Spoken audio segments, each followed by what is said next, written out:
¿Sabéis cuál es la mayor ventaja de un secuestrador? Que aunque tú no lo sepas, él ya te ha elegido, y cuando actúa, es demasiado tarde. En el episodio de hoy vamos a analizar algunos de los secuestros más inquietantes que han ocurrido a lo largo de la historia. Sin ir más lejos, yo voy a hablar de cómo secuestraron a una niña de tan solo 5 años y pidieron por ella un rescate millonario. Madre mía. Pues yo en mi caso voy a hablar de un secuestro que fue televisado en directo, donde un chaval de solamente 18 años apuntaba a la cabeza durante horas a una mujer indefensa. Así que, sin nada más que añadir, Poneos cómodos. que comenzamos. Imagínate que te levantas un día cualquiera y al salir por la puerta de tu casa te encuentras de frente con un chaval joven que te está apuntando a la cabeza con un revólver. Las próximas horas van a ser probablemente la mayor pesadilla de tu vida. Esta es la historia del secuestro de Kua, esta es la historia del secuestro de Héctor Duarte. Y vamos a comenzar, como siempre, desde el principio de todo. Nos vamos a ir al domingo 5 de abril de 1998, a Kua, Venezuela, y quiero que entendáis un poquito lo que es la situación por allá en aquellos tiempos. Imaginaos una zona donde había mucho vandalismo, donde había muchos criminales y que salir a la calle, pues depende de qué día, era complicado, te podía pasar cualquier tipo de cosas y este día no va a ser menos, por supuesto. Antes de pararte, recordar que... Antes de pararme, no, que ya me has parado. Bueno, recordar que en Venezuela ya trajimos un caso, el de Es Terrazas verdad. del Ávila. Claro. Que al parecer hay muchos casos de secuestro allí. No sé muy bien por qué. No sé si tiene que ver por la delincuencia. La allá. delincuencia. Lo raro de los secuestros de allá es que casi siempre los televisan. O sea, es como que Sí, es hay como un secuestro una novela. y todo el mundo va, ¿sabes? Sí, O sea, como aquí en España cuando sale el sol, que todo el mundo sale a la calle. Claro. Pues allá es un secuestro, es como que todo el mundo tiene que ir a ver. Comentadnos el porqué de estas cosas, porque Bueno, yo... si alguien lo sabe, yo... Sí. A mí, bueno, morbo, lo que es morbo... Un cero, pero bueno. Cero, la verdad, yo estaría como muy nervioso. Pero bueno, esto es así, no sabemos por qué. Voy a presentaros a nuestro protagonista, en este caso Héctor Duarte, un chaval de 18 años, que, bueno, por comentaros un poco la infancia, pues venía de una infancia completamente desestructurada, sus padres estaban completamente ausentes. Vivía en un mundo de crímenes, de drogas, de dar palos, de conseguir dinero única y exclusivamente para comprar más drogas, así que... Dinero que era fácil, no me lo Dinero, puedo imaginar. bueno, dinero fácil, dinero de asaltar algún tipo de tienda. Digo que no se Eso partía es. la espalda. No, lo de trabajar no lo llevaba muy bien. Vale.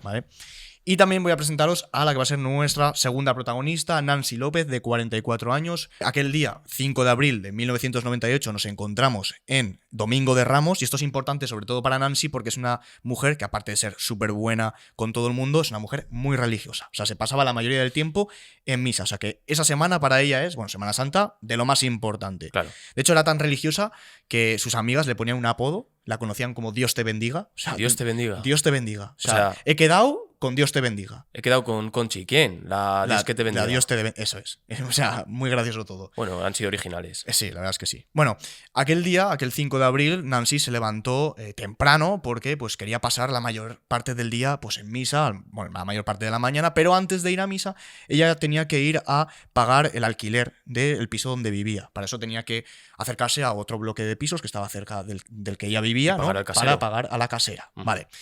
Bueno, mientras tanto, vamos con Héctor Duarte. ¿Qué es lo que estaba haciendo aquella mañana? Pues no iba a ir a misa. Aquella mañana Héctor Duarte se encontraba en una zona muy cerca a donde vivía Nancy, con un revólver y con ganas de dar un palo para conseguir dinero y comprarse droga.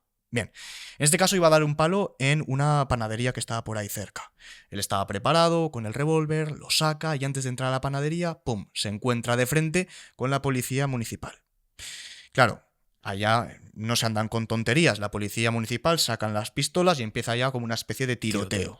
Tiroteo del cual Héctor no va a salir bien parado, se va a llevar un disparo tanto en el brazo como en la pierna, pero... Este no es tiroteo remix. No es tiroteo como la canción. Vale. En este caso... Tiene que correr, Héctor corre, escapa y llega hasta un bloque de pisos. Este bloque de pisos, bueno, este edificio se llama La Vega. Edificio en el cual se encontraba la casera de Nancy y en el cual se encontraba Nancy López. Bien. Una vez Héctor entra completamente desangrado, con muchos problemas, va al ascensor y sube hacia arriba. No va a subir hacia abajo. Bien. Una vez llega, se abren las puertas del ascensor, lo que se encuentra de frente es con Nancy y con la casera y su hijo de 9 años. Tenía un hijo, la casera, de 9 años.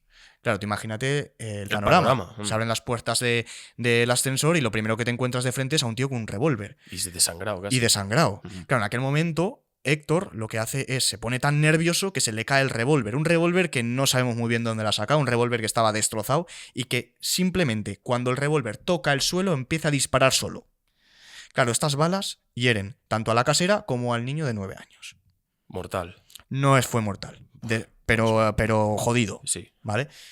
Héctor en aquel momento tiene que reaccionar de alguna manera y sabe que la policía le está pisando los talones y que va a empezar a venir mucha gente.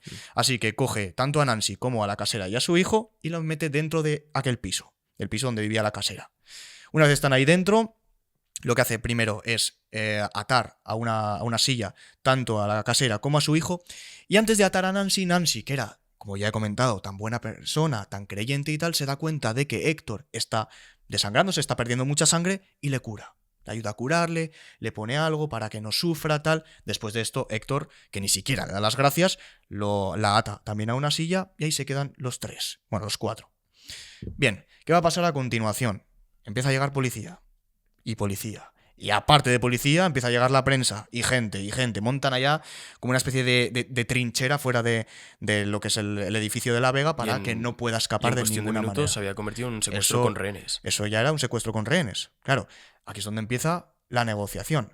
Negociación que al principio va a ser tranquila. Va a ser una negociación donde le van a preguntar qué es lo que quiere y cómo podemos hacer para solucionar los problemas. En este caso, Héctor lo tenía claro. Lo único que querían en aquel momento era huir. Que le dejaran en paz. Querían que le pusieran un cochecito enfrente del edificio y él se quería marchar para Caracas. Claro, esto, como en cualquier negociación, no iba a ser posible. La policía, pues de alguna manera, pues quería que bajara con las manos en alto y que se acabara la movida. No, eso tampoco iba a pasar. Bien, Héctor sigue pasando el rato, siguen allá metidos y se da cuenta de una cosa. Tiene que salir de alguna manera de allá, no se puede quedar allá toda la vida porque al final lo van a coger, ¿no? Así que decide hacer una cosa, soltar a la casera y al hijo, porque estaban heridos, ¿vale? Y pues que tienen que ser atendidos, pero se va a quedar con Nancy. No se van a quedar arriba, van a bajar todos juntos. Él va a estar pegadito a ella, todo el rato, pegadito a Nancy. Si alguien intenta algo, se lleva a Nancy. Le vuelo la cabeza. Así de claro.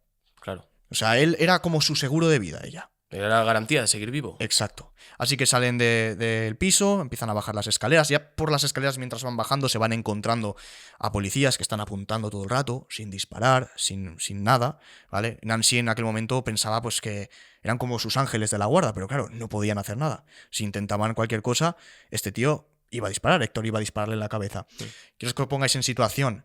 Héctor llevaba un revólver que funcionaba a duras penas. O sea, que igual disparaba sin apretar el gatillo.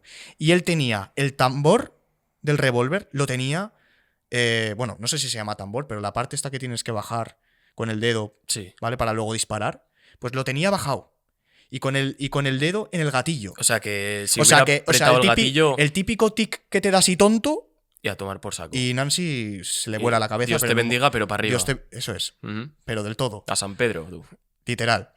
Bueno... Bajan las escaleras, salen del edificio, la casera y el niño ya nos olvidamos de ellos, se marchan, se los lleva la ambulancia y Héctor se va a quedar enfrente de lo que parece una tienda que está cerrada, ahí delante de todo el mundo, por supuesto sujetando a Nancy. Él estaba perdiendo sangre. Todo esto está grabado, ¿vale? Está televisado, todo esto fue grabado en directo y se veía como Nancy estaba sangrando, pero no era sangre suya, sino era sangre del brazo de Héctor, ¿vale? Bien, en aquel momento va a seguir la negociación durante horas. O sea, estamos hablando de que se van a quedar allá prácticamente 7 horas, de pie, hablando con los policías. Vale, ¿cómo va a continuar esto? La policía sigue a su bola. Oye, suelta a la chica, suelta a Nancy, no te vamos a hacer nada. Y él, no voy a soltar a nadie. Así que viendo que esto no tiraba ni para adelante ni para atrás... Eso que dice que hace la policía es un clásico que me hacían mis padres. Cuando hacía algo malo que me decían, pasa que no te voy a dar. Pasa que no te voy a dar. Pero daban. Pero daban. Y tú pasabas, pero daban. Pegaban como un camión. Exacto. Pero bueno, pues lo mismo iba a hacer la policía y no... En este caso la policía... Héctor se la sabe. Héctor se la sabía. Bien. van a venir los profesionales de verdad. En este caso voy a presentar a otro de nuestros protagonistas, que es Iván Simonovic, que era un comisario del grupo BAE, que es la Brigada de Acciones Especiales, que era como un experto en negociación. Este tío se las sabía todas, ¿no? Este es el que de verdad iba a negociar en condiciones. No solamente iba a venir este tío, sino que también iba a llegar la Brigada GSG-9, la unidad de élite antiterrorista. GSG-9. GSG-9. Ah. La unidad antiterrorista de élite, básicamente, para que os hagáis una Los idea, geos como de los allá. geos de Vale, allá. sí. Vale, esta gente venían armados hasta arriba, francotiradores por todos los lados y todos apuntando al mismo objetivo, la cabeza de Héctor. Es que hay que tenerlos, Claro, es duro. Bueno, al negociador se le ocurre una táctica, a mi punto de vista, inteligente, y es que consigue el teléfono de la madre de Héctor, ¿no? Para intentar de alguna manera que se ponga en contacto con Héctor, a ver si le da por dejarlo todo, dejar a Nancy y volver a casa y a sus cabales, ¿no? Bien, esto pues no iba a funcionar. Estuvo hablando con la madre, pero no entraba en razón. Parece ser como que le daba todo un poco igual. Luego hablaremos un poco de esto. Dices de Héctor, ¿no? Sí, Vale. pero daba la sensación como que no estaba escuchando a nadie, ¿sabes? Era como raro, se reía, O igual que estaba en shock. hacía... No, yo creo que no. Yo creo que igual estaba drogado. Pero bueno, después lo comentamos. luego vamos a comentar esto. Otra cosa, cada vez que estás narrando esta historia, como que es súper parecida a la de Terrazas del Ávila, porque Sí. acabas de soltar lo de la madre Claro. y en Terrazas del Ávila hicieron la misma estrategia, Sí. cosa que les funcionó, Claro. pero en este caso parece que no. Ese caso la verdad es que fue muy interesante. Lo Sí. trajiste tú y fue muy interesante. Y se parece un poco a este. Encerrado, Sí, sí. secuestro con Bueno, rehenes. en este caso ya no están encerrados, están al aire libre. Claro, Estamos en ahora la sí, calle. ahora sí. Ahora ya sí, o sea, Ujú. está todo el mundo apuntando, o sea, está en contra, o sea, frente a una pared prácticamente, y ahí ya poca escapatoria entre la tiene. espada entre la espada y la pared. Literalmente, Ujú. rodeado de furgones de la policía y de los geos, no son los geos, pero francotiradores. y francotiradores y todo. Él no lo sabía, porque estaban escondidos, pero Como bueno. sí. En ese momento ocurre una cosa, y es que Nancy tenía una hija pequeña que se llamaba Milagros. Y claro, Milagros había salido aquel día por la mañana, estaba muy cerquita de la panadería donde Héctor iba a entrar a robar, recordamos, y cuando escuchó los disparos que tuvo con los policías, ella huyó. Pero claro, al rato empezó a ver que venía mucha gente, que venían ambulancias, que venían policías, y ella pues decidió acercarse a ver qué coño estaba pasando ahí. Claro, al esquivar gente y meterse entre las personas y llegar al cordón policial, se da cuenta de una cosa. Ahí está un tío joven con una pistola apuntando a mi madre a la cabeza. O sea, ¿qué acaba de pasar aquí? Claro, se enfada, tiene miedo, se asusta, intenta entrar a ayudar a su madre, la policía No le le para deja. y la echan para atrás. Claro, ella le da un ataque de ansiedad, se vuelve a enfadar, por favor, mi madre, intenta entrar otra vez hasta que ya finalmente la policía la coge y la lleva a un furgón, de estos que parecen como una especie de cárcel, literalmente, la meten ahí y la dejan encerrada. Encerrada hasta que todo se resuelva. Pero es que esto iba a tardar por lo menos 7 horas. O sea, tú imagínate que tu madre esté con una pistola en la cabeza y tú estás 7 horas encerrada en un metro, literalmente. Rezas porque no llegue O sea, el momento o sea, de yo- que se escuche un disparo. Esas 7 horas tienen que ser Una pues, tortura. una eternidad entera. Una tortura. Sí, una tortura. Mm. Bueno, en este caso, ¿qué va a pasar mientras tanto dentro de... Porque los policías estaban viendo a ver de qué manera podían convencer a Héctor, pero ¿qué va a pasar entre Nancy y Héctor durante tantas horas? ¿Van a hablar entre ellos? Sí, van a hablar. Y es que Nancy en todo momento intentaba pues tranquilizarlo. Claro, el chico estaba alterado y Nancy le decía, ¿pero por qué estás haciendo esto? O sea, ¿por qué motivo? Claro, Héctor le explicaba la situación, le explicaba que necesitaba dinero, le explicaba cosas y tuvieron una conversación hasta tal punto que Nancy hacía un poco como... De terapeuta. No de terapeuta, de madre. Hacía de madre que Héctor nunca tuvo, entre comillas, ¿no? Esa madre ausente que hemos comentado antes. Ujú. Ella le decía, Héctor, es momento de... Le llegó a decir que era momento incluso que tenía años para estudiar. O sea, tú imagínate la situación que Nancy le decía, no, que aún estás a tiempo de estudiar, tal... O sea, yo no sé qué pretendía que respondiera Héctor. No sé si igual le daba por tirar la pistola y decir, va, pues sí, igual me Ahora meto me meto en un grado de, yo qué sé, de mecánica o alguna cosa así, pero ella, o sea, hizo de madre total, intentando tranquilizarlo en todo momento. Aquí me gusta Dios la bendiga. resaltar que Dios la bendiga. Estaba como muy... No creo que estuviera tranquila, pero daba la sensación de que no perdía los nervios, ¿sabes? Estaba hablando con él, conversando... Buah, pues no sabría qué decirte. Estaba lúcida. Quiero decir, igual A ver, es. a ver, Depende. A ver, estaba lúcida, sí. todas las personas, cuando hay estrés. No voy a llamar esto estrés, sino un momento de mucho estrés, de mucha ansiedad, reaccionan de manera diferente. Algunos están nerviosos, temblando, otro lo afronta igual de manera normal y otros incluso parecen que están locos.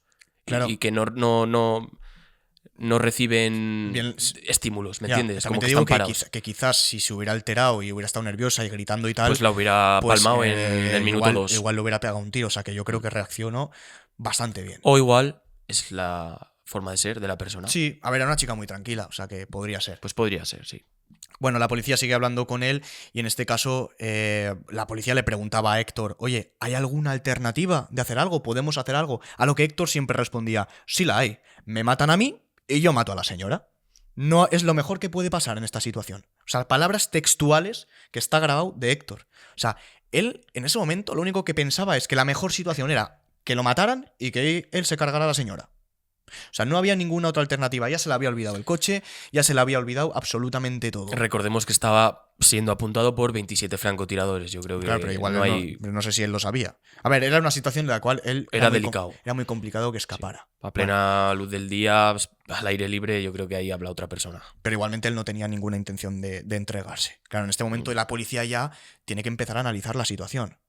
Tenemos a un tío de 18 años que estamos hablando con él, se está riendo, mira para todos lados, está como nervioso, tiene un arma en la mano, apretando el gatillo, que como haga un poquito de fuerza, se la carga. Además, 18 años, es de joven. 18 años, no entra en ningún tipo de razón. Tenemos que actuar de alguna manera. Claro, este análisis les llevó a sacar conclusiones. Pueden pasar dos cosas. Una, que se le vaya el dedo y que se cargue a la mujer porque le ha dado un ataque de ansiedad o lo que sea.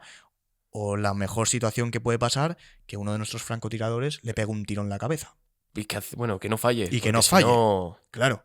Bueno, llega un momento dado donde nuestro protagonista, el negociador Iván, tiene que tomar una decisión y decide contactar con el francotirador. Esto se tiene que acabar ya. Llevamos 7 horas y este chaval no entra en razón. Así que se pone en contacto con él y le dice, ¿tienes luz verde? Cuando veas tiro, dispara.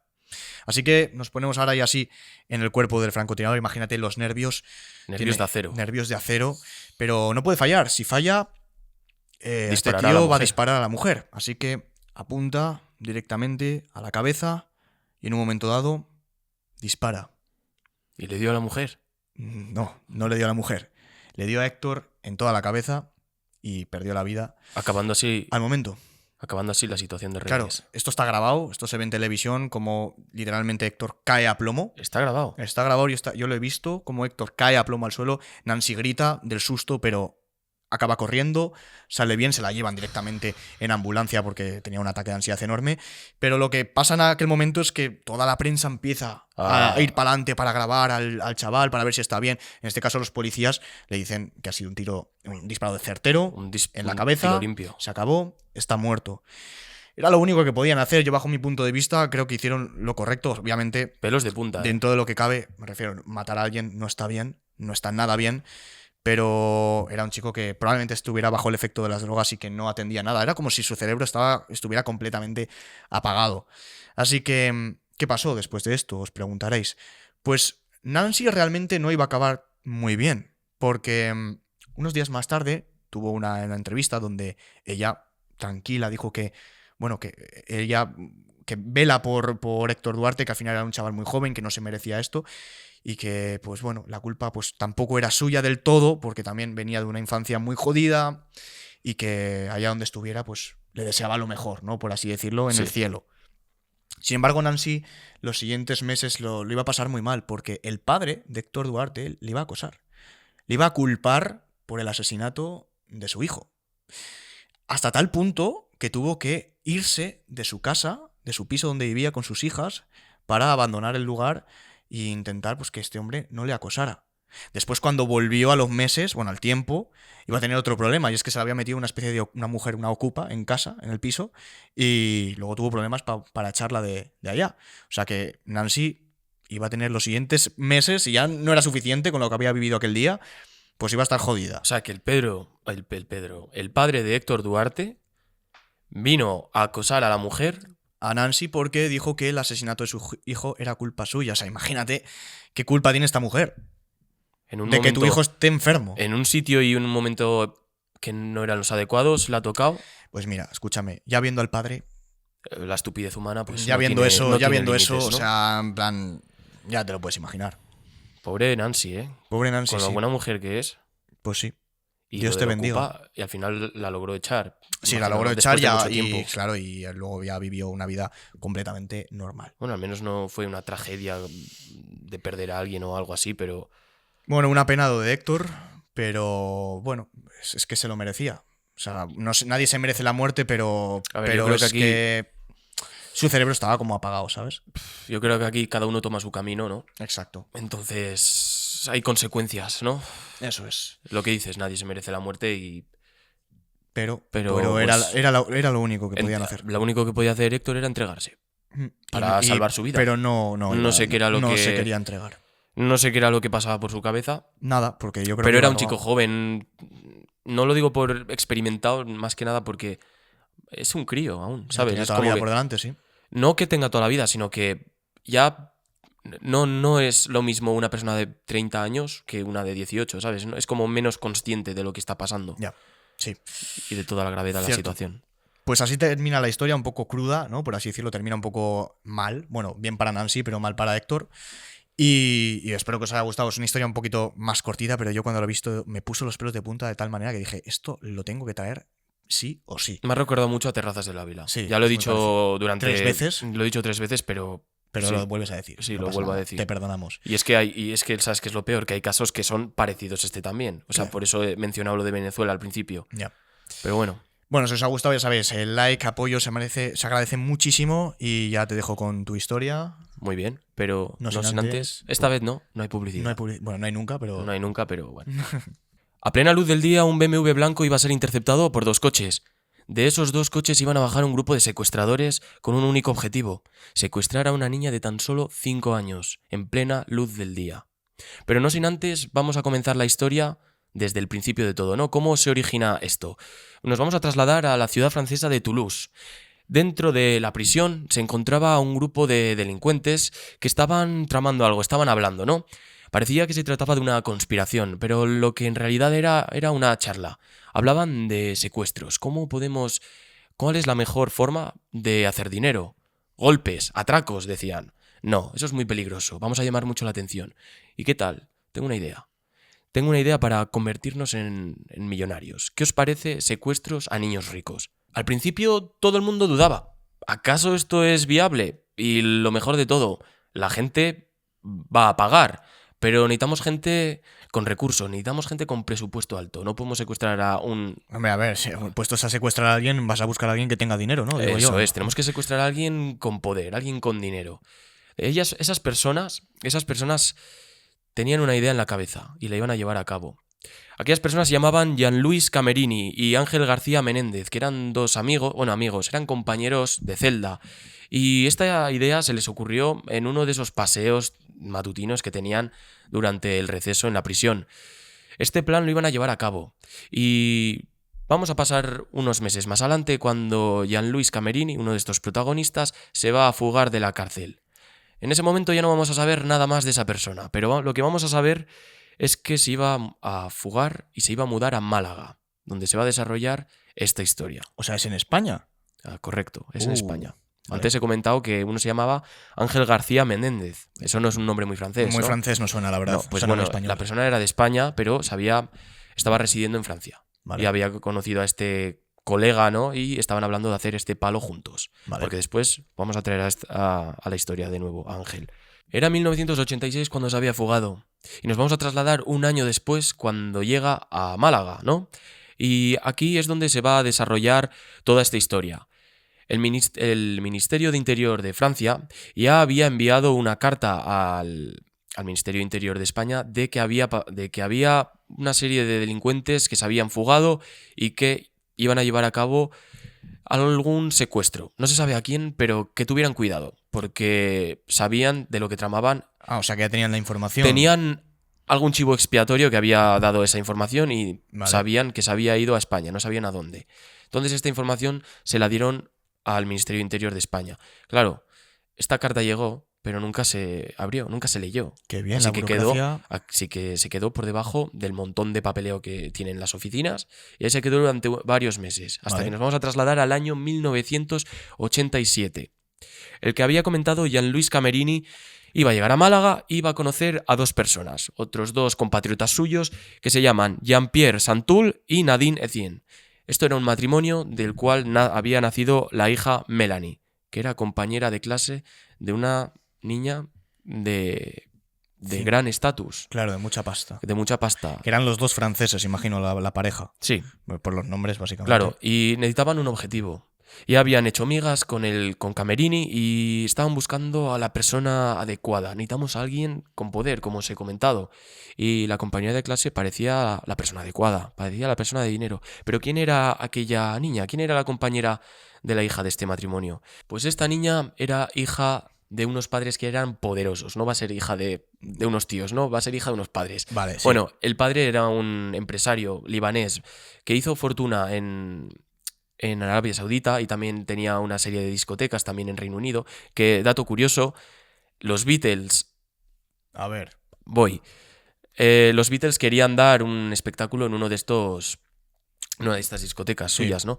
¿Qué pasa? Pues que pedían mucho dinero y les dijo, no os voy a pagar esta cantidad de dinero y otra cosa, no os vais a hacer famosos. Sí, pues. Pues yo creo que eso ha envejecido como la leche. Ya te digo. Muy mal. Bueno, ese era el padre, ¿no? Que vamos a hablar un poco de él más tarde, de todos los chanchullos que tenía y de cosas que no salieron bien en cuanto a los negocios. Pero bueno, el tío era un empresario de bien. De éxito. Se hizo riqueza allá en los países, Arabia Saudita. en Oriente Medio, donde había conocido a la familia real y Ostras. donde hacer intermediario de contratos millonarios se llevaba un pequeño porcentaje, pero ese pequeño porcentaje, Claro, es que un pequeño porcentaje de un contrato millonario, de 100 millones de euros, pues claro, es no solo eso, una buena tajada, ¿sabes? sino que tenía contratos pues por todo el mundo. Pues Ya. hacía contratos de llevar combustible, traerlo desde Ucrania y llevarlo a China o viceversa, o cualquier cosa de esas, ¿no? Pero bueno, el padre ya había hecho mucha fortuna y su madre, que se llama Quimera, es una cantante surcoreana. Y atento, es una cantante de ópera rock. Yo esto no lo había escuchado en mi vida. Ni puta idea, la verdad. Bueno, pues aún así le fue bastante bien, se hizo muy famosa, aquí en España no tanto, pero se va a marchar con 22 años a Francia a estudiar. Entonces aquí es donde coinciden Raymond, El que venía de, exitoso, sí. eso, es que venía de Arabia Saudita para hacer una serie de gestiones o algo así en Francia. Ujú. Ahí conoce a Quimera, que estaba estudiando en ese momento, y pues se enamoran, más tarde se casan y de ese amor surge la protagonista de hoy, que se llama Melody. Vale. Hasta aquí todo bien. Deciden moverse a Estepona, a Málaga. Entonces es donde van a comprar un terreno, pero cuando te hablo de terreno grande, yo te hablo de mansión. No, ya, bueno, si tienen dinero es normal. Sí, pues bueno, esa villa se iba a llamar Villa Melody, con un valor de 8 millones de dólares en el Madre momento. mía, Villa Maravilla. Villa Maravilla, sí. Y bueno, ahí es donde se va a desarrollar la historia. Van a pasar los años, la pequeña Melody va a crecer y con 5 años ya tiene también un hermano que se llama Amir, 2 años más joven que ella. Aquí ya tenemos a la familia predilecta, ¿no? Tenemos a Raymond, me sale Richard todo el rato. Tenemos a Raymond, Quimera, Melody y Amir, que era el hermano pequeño. Por ahora tenemos una familia bastante bonita, ¿no? Pero eso se iba a acabar, porque andamos en el año 1987 y tenemos a un francés que quiere dar guerra. Vale. Lo que no sabía esta familia es que se estaba desarrollando un plan para atentar contra esas personas.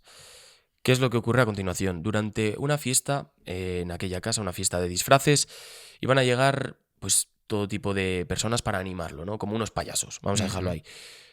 Estos payasos, uno era Nadine, la que os había comentado, la francesa del matrimonio que había conocido a Camerini, y el propio Camerini, que era el que se había fugado de Toulouse. Vale. Esos dos iban a ir para tantear un poco el terreno, qué es lo que se iban a encontrar en esa casa.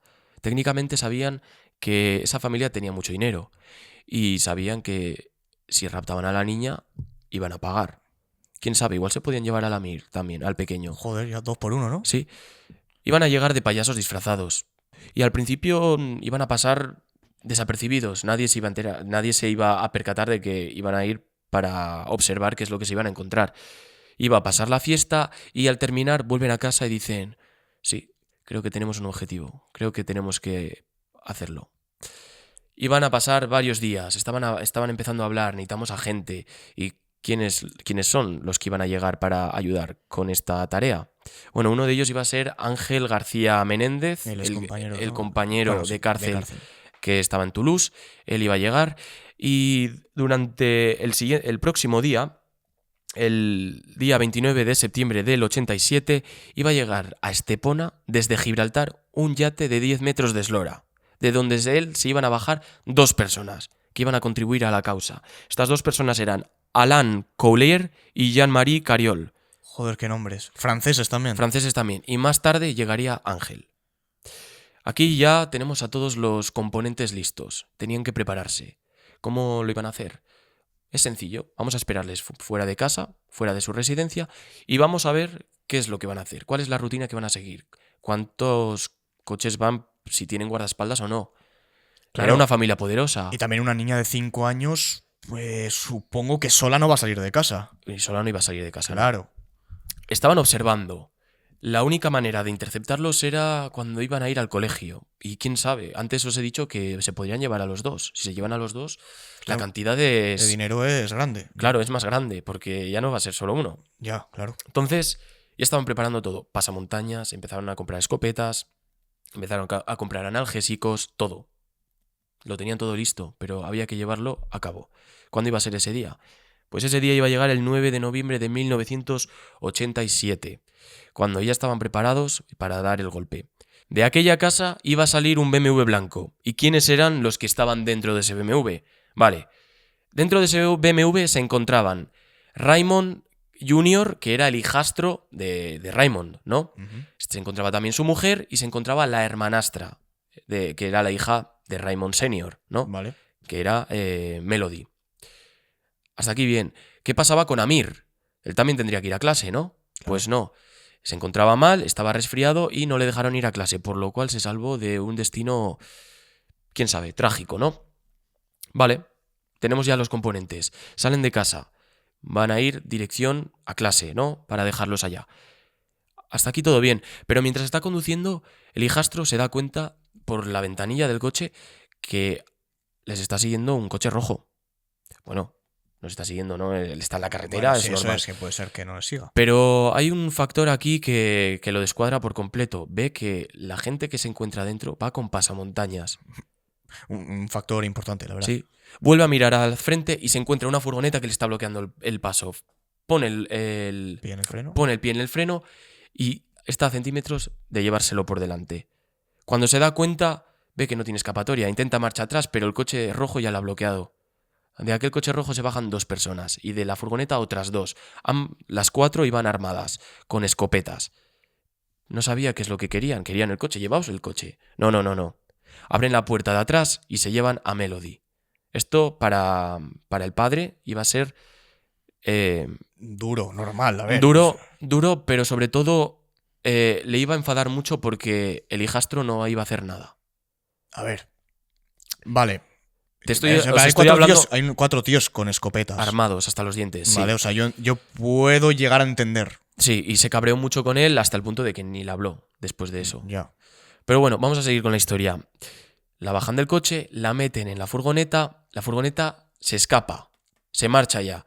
Y mientras está marchando, uno de los secuestradores del coche rojo coge una navaja y le pincha las ruedas al BMW para que se aseguren de que no le van a seguir. Con esto, el coche rojo abandona la escena también. Y acababa de producirse un secuestro de una niña de 5 años a plena luz del día en Estepona. Qué fuerte, o sea... En la Costa del Sol. Pero como muy fácil, ¿no? Sí, había sido muy fácil. Y claro, la policía cuando llega pregunta, ¿pero tenéis algún enemigo o algo? Y dice, no hemos hecho nada. Enemigo ninguno, tengo dinero. Claro, hay teorías de que el padre había hecho algún contrato chanchullo, de que había hecho algún tráfico de armas, del cual se hablaba, pero bueno, el padre siempre decía, yo ya sabéis que siempre he dicho, le daré $100.000 a la persona que me demuestre que yo he vendido como si hubiera vendido un tirachinas a alguien. Ya. Claro, hay teorías, ¿no? Pero vamos a seguir con la historia. Secuestran a la niña, ya no sabemos nada más de ella.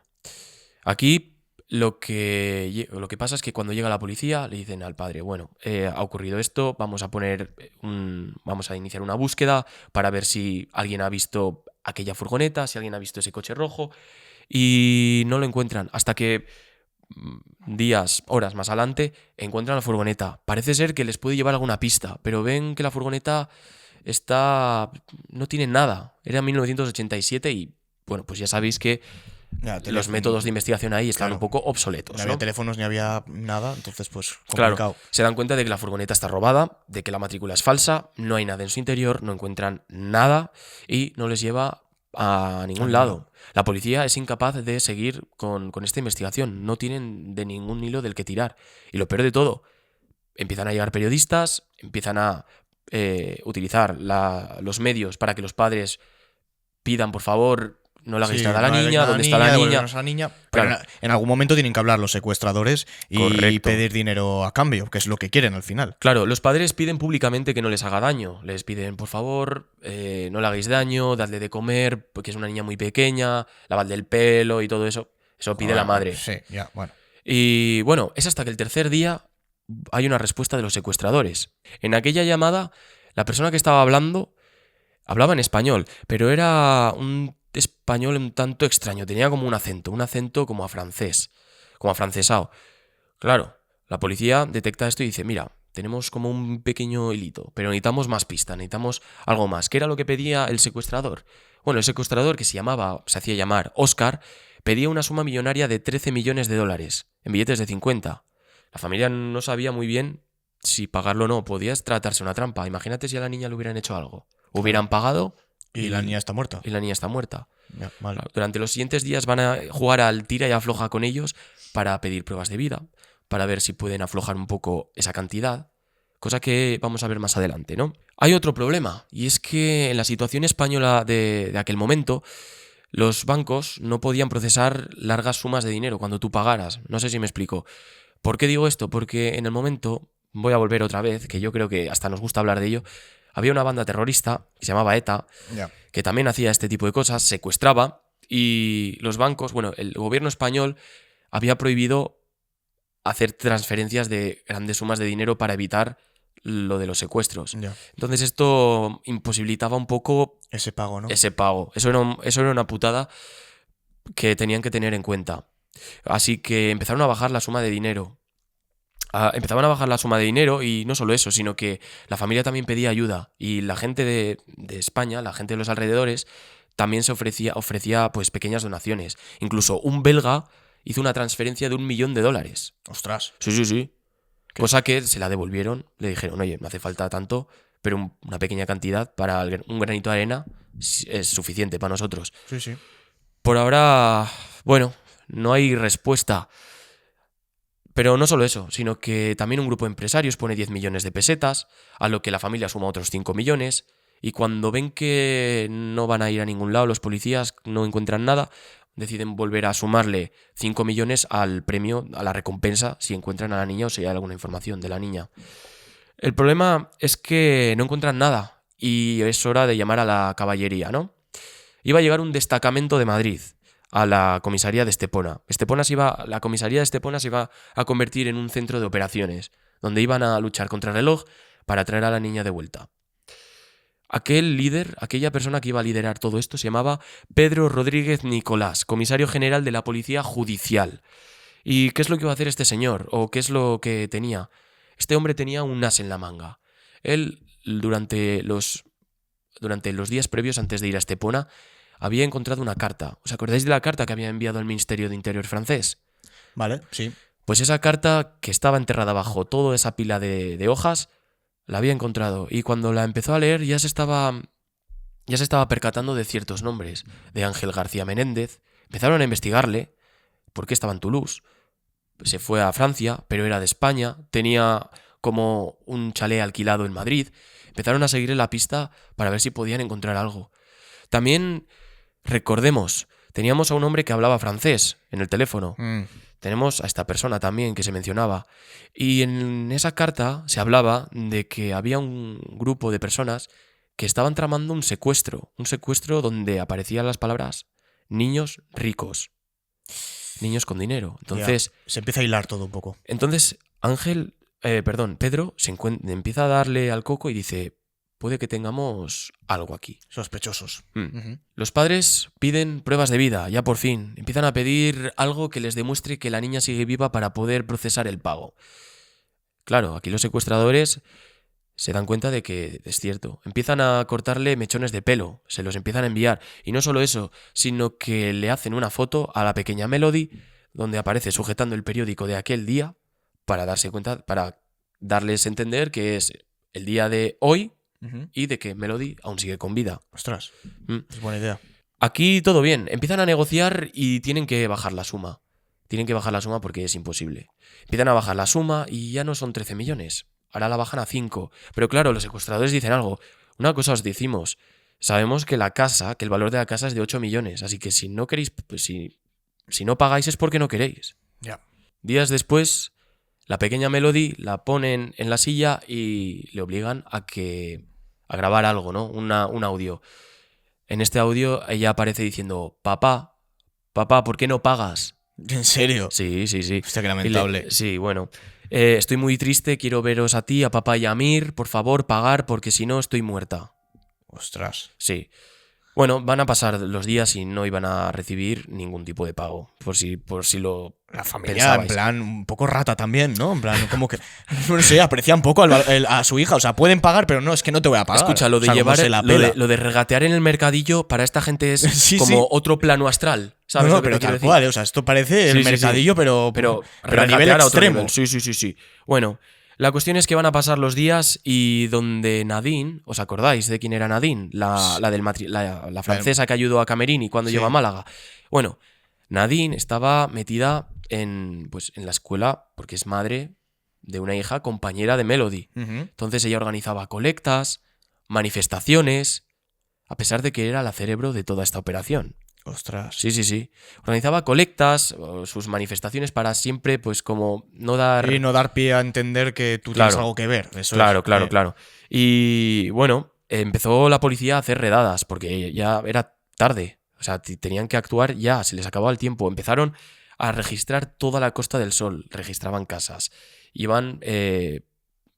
Hacían operaciones que a menudo eran fallidas, incluso detuvieron a 3 ingleses porque pensaban que eran los culpables de todo esto. Ya, pero no. Pero bueno, pues lo podéis imaginar, ¿no? Interceptaban llamadas que tampoco daban lugar, ¿sabes? Ujú. Entonces no iba a llegar a ningún lado toda esta operación. ¿Sabes qué pasa? Que el destino es caprichoso. Y es que Camerini, el que llegaba de Francia, le gustaba mucho trotar por la ciudad, ¿no? Él a menudo pues trotaba por la ciudad y en una de estas andadas se le iba a caer la cartera. Bueno, vaya putada, ¿no? Bueno, sí. Tampoco pasa nada, ¿no? Sí. Ha perdido la cartera. Bueno, pues resulta que en esta cartera, aparte de francos franceses, llevaba notas, como si fuera de un borrador. Pues eran los borradores de todas las cartas que enviaban a la familia. Hostia, qué fuerte, tío. No, y espérate, esto es lo peor, porque tenía las ubicaciones de dónde se encontraba Melody. Tenía nombres y tenía, pues prácticamente el borrador contenía las palabras secuestro, niño, Melody. Hostia, la gente es como muy inútil, ¿no? O sea, Sí. en plan, o sea, es que es inútil hasta Mira, para eso. Y rescate. Y es que lo peor de esto es que un sacerdote que estaba andando por la zona lo ve, recoge esto, se da cuenta del borrador y lo entrega a la policía. La policía no va a decir nada. La policía se lo va a callar y se lo va a guardar.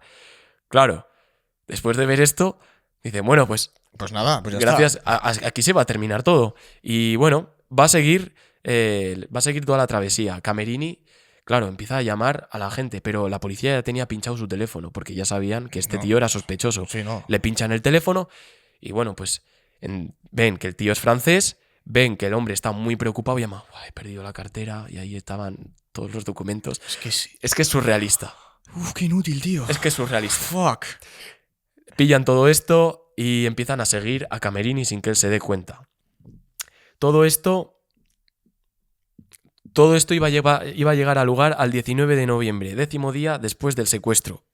Y es que la banda pide un ultimátum, ya se acabó. 4 millones de dólares o a la niña le dejamos de dar de comer. O sea, no la iban a matar, sino que le iban a... Deja de comer.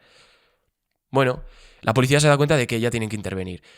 Siguen a Camerini, que iba también junto a uno de sus cómplices, y lo siguen hasta una gasolinera. Se da cuenta Camerini y empieza un tiroteo. Un tiroteo que no iba a aguantar mucho tiempo. Escapan y dentro del coche encuentran, bueno, pues bandanas no, sino pasamontañas, fundas de escopeta, analgésicos. La confirmación de que pues esto todo, ya... señores, sí. yo no sé muy bien. Ostras, tío, qué surrealista esto. Llegan en yate Llegan en yate y tiene un borrador en la cartera. y tiene un borrador en la cartera. Hostia, qué pringao, tío. Bueno, interceptan el coche y ven todo el percal. Se dan cuenta de que tienen que ser ellos. El tío es francés, el que hablaba era francés, entre comillas, Sí. el borrador, bueno. Se dan cuenta también de otra cosa, que es que ya lo saben los dos de la banda. En ese momento no había móviles, pero no iban a tardar mucho hasta que se enteraran los otros. Tienen que intervenir, llaman a los geos, se acabaron las tonterías. Empiezan a registrar todos los sitios, todas las propiedades que tenía la banda a su nombre. Empiezan a entrar y en una de esas casas descubren que está Melody. Había 2 personas junto a Melody. Una de ellas intentaba lanzarse sobre Melody para utilizarla de escudo, pero uno de los geos le dispara, hiriéndole, pero no mortalmente. Aquí es cuando ya empiezan a detener a todos los de la banda y sacan a Melody. Cuando sacan a Melody la meten en el coche, le dan la radio y le dicen, diles algo a papá y a mamá. Y bueno, Nadie habla. hola a todos, ¿sabes? Sí. Y bueno, el papá sale emocionado, se llevan a Melody a comisaría, llega el papá y aparece todos los periodistas pues echándoles fotos y de todo. A la banda, que menuda banda. Menuda banda. Es Menuda que la banda. banda del patio, o sea, literalmente. Os había dicho que el que hablaba era Óscar. Bueno, pues era Ángel García Menéndez, era Sí. el español que tenía ese acento. Pero bueno, los detuvieron a todos. Es que es surrealista. Yo, de verdad, en la furgoneta no solo eso, si es que encontraron hasta la máquina de escribir con la que transmitían los mensajes. O sea, Qué pandilla de o sea, inútiles. era... Era, en plan, lo habían hecho todo perfecto. ¿Y en qué momento te vas a andar con los borradores? No sé, o sea, ya... con las ubicaciones, es como, no sé. No sé, pero vaya, detuvieron a todos y les cayeron a todos de entre 18 a 20 años de cárcel. Merecido. A Nadine le cayeron 4 años, pero hasta que se dieron cuenta de que era la Cerebrito le cayeron después otros cuantos años más. Ya. Pero bueno, así concluye la historia de Melody. Por suerte no hubo fallecidos. Yo creo No. que es una historia curiosa, por así decirlo. Es extraña, sí, pero está bien, al menos acaba bien. Sí, y bueno, ¿qué pasó después con esta familia? Pues la familia después de esto incluso escribieron una canción donde aparecía Melody cantándole a mamá y Melody como que desapareció de las cámaras, no quería tener, ¿cómo decirlo? No sé, el No quería, protagonismo no quería salir más, quería Claro. permanecer en el anonimato. Sí. La familia se endeudó por unos chanchullos que tuvo el padre, que también le detuvieron en Marruecos por ciertas cosas, que vaya, podríamos haber hecho un episodio solo del padre, Ya. de todo lo que hizo. Y bueno, hasta aquí el caso. Continuó los estudios en España Melody, después se marchó a Estados Unidos y se hizo psicóloga infantil. Ah, pues mira. Así que Le termina pega. la historia no tan mal, bueno, después de todo. no. Eso Pues sí, oye. el padre aún seguía enfadado con su hijastro por Joder, todo lo que pasó. A ver. Hasta su muerte, hasta el 2014. Bueno, historia curiosa, me ha gustado. Sí. Espero que os haya gustado a todos. Y yo creo que por aquí ya Por aquí podemos dar terminamos fin al episodio de este secuestros. podcast. Y nada, nos vemos en el siguiente. Chao, chao. Chao.